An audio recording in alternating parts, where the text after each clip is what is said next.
Olá, estamos no ar com mais uma edição do São Luís Notícias, aqui pela TV São Luís, Rede TV Canal 8, com seu amigo Ismael Filho e com meu parceiro Aloysio Júnior ali na outra ponta, e hoje recebendo um convidado especial, o senador eleito aqui no Maranhão, o senador Everton Rocha. Já veio lá do seu cargo de deputado, o Everton Rocha, que de pronto aceitou o nosso convite aqui, a gente agradece. Senador, a gente começa a nossa entrevista falando sobre o seu início de carreira. Tem muita gente que pensa que foi uma carreira meteórica, instantânea, e não é bem assim, né? Você já milita há muito tempo nesse mundo da política, né? Cumprimentar aqui os telespectadores do São Luís agora, o Ismael, o Aloysio. Primeiro desejar a vocês um Feliz Natal. Já estamos aí chegando no fim de um ano muito difícil, um ano de muitas dúvidas que pairaram sobre a cabeça do trabalhador brasileiro, um ano de conquistas também, e claro que é hora de renovar as energias para a gente poder começar 2019 com a bateria totalmente recarregada e ir para a rua, né? Fazer aí o enfrentamento do dia a dia, né? Desejando a que todos aí muita saúde e, acima de tudo, trabalho, né? Porque sem o trabalho a gente não tem a justiça social, não tem as condições para poder ajudar no desenvolvimento justo da nossa sociedade. Essa carreira, Ismael, você aqui falando agora, eu me lembrei da minha ainda adolescência, da minha infância para adolescência. Você foi um dos que acompanhou ainda na época do movimento estudantil. Desde o início. E eu ali, presidente de Grêmio, depois fui para o movimento estudantil, para a UMES, fui da direção da União Brasileira de Estudantes Secundaristas, depois para a União Nacional dos Estudantes na universidade.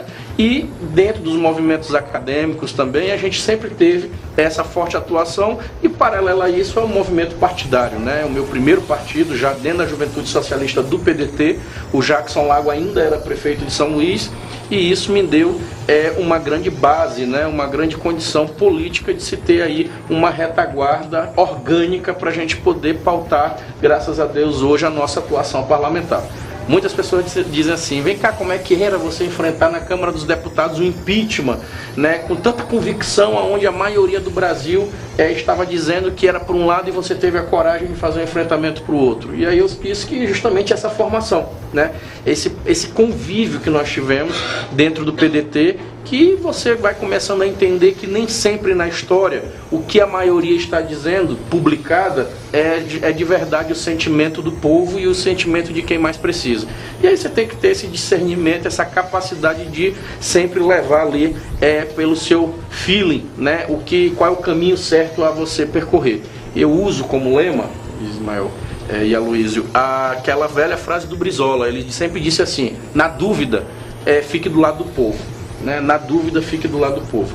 Então eu tenho tido essa linha lá na Câmara Federal e quero muito utilizar ela lá no Senado Federal, sabendo que eu estou indo para lá com quase 2 milhões de votos, representar o povo do Maranhão e fazer diferente, que é essa a nossa proposta. Senador, 1.997.000 votos, né? 443 votos, confere. 2.500 votos para 2 milhões.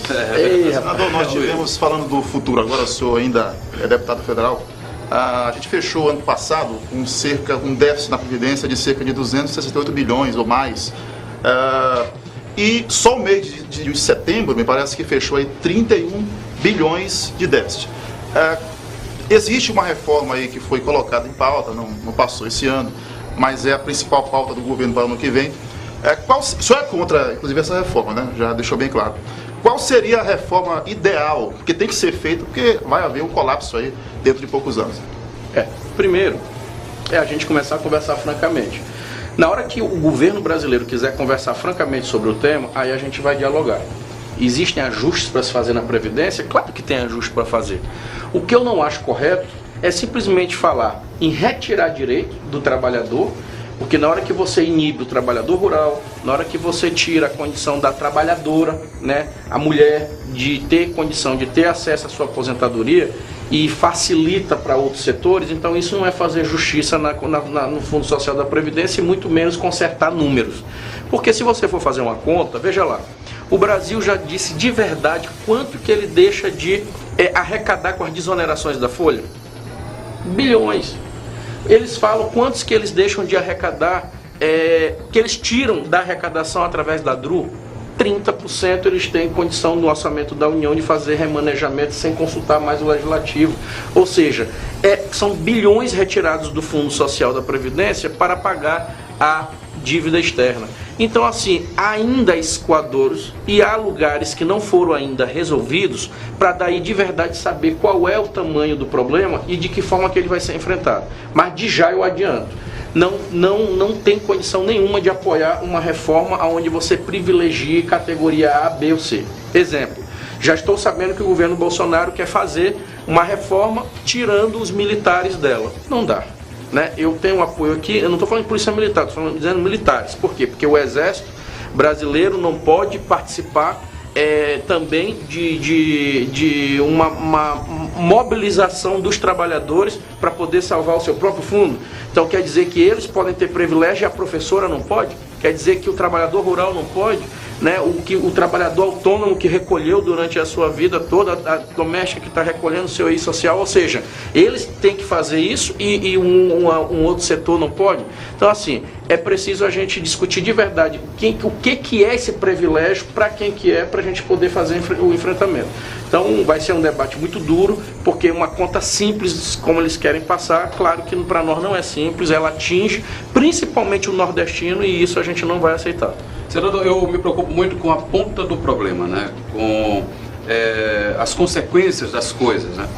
Nós sabemos que o interior do Brasil, sobretudo o interior do Brasil, carece muito desse dinheiro que vem da Previdência Social com os aposentados. Aquele comércio de interior que vende fiado o mês inteiro para receber lá no final do mês. Ou seja, a economia do interior do Brasil basicamente gira em torno desse do FPM e também desse dinheiro da Previdência. Há alguns políticos que dizem, inclusive, que a Previdência, o dinheiro das aposentadorias, é, na verdade, o maior programa de transferência de renda que existe, né? O mais importante deles.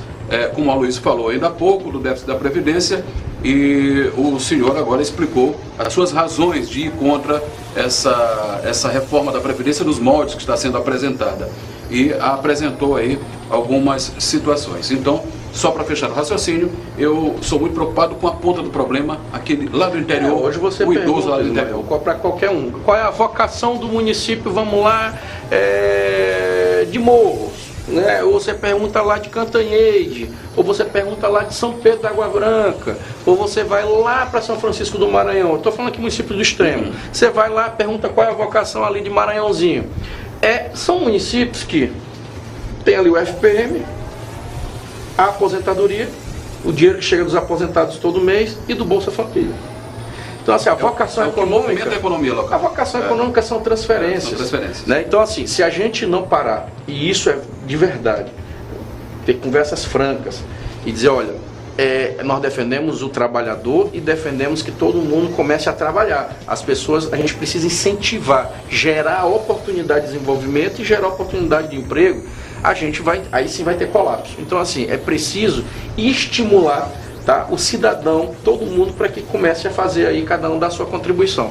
Então, esse trabalho, esse desenvolvimento, ele vai se dar nessa captação de oportunidades, de trazer empresas, investimentos, de se trazer oportunidade, acima de tudo, de qualificar os que estão aqui. Porque não adianta só trazer muitos empreendedores de fora para cá e na hora de empregar ter que buscar gente de outros estados porque não temos mão de obra qualificada aqui. Então é preciso se ter essa condição de compreender isso para a gente fazer esse enfrentamento. Ou seja, preparar primeiro a base, o alicerce para poder colocar os projetos em prática. Nós vamos agora de intervalo, logo em seguida estaremos de volta com o senador Everton Rocha, do PDT. Já estaremos de volta.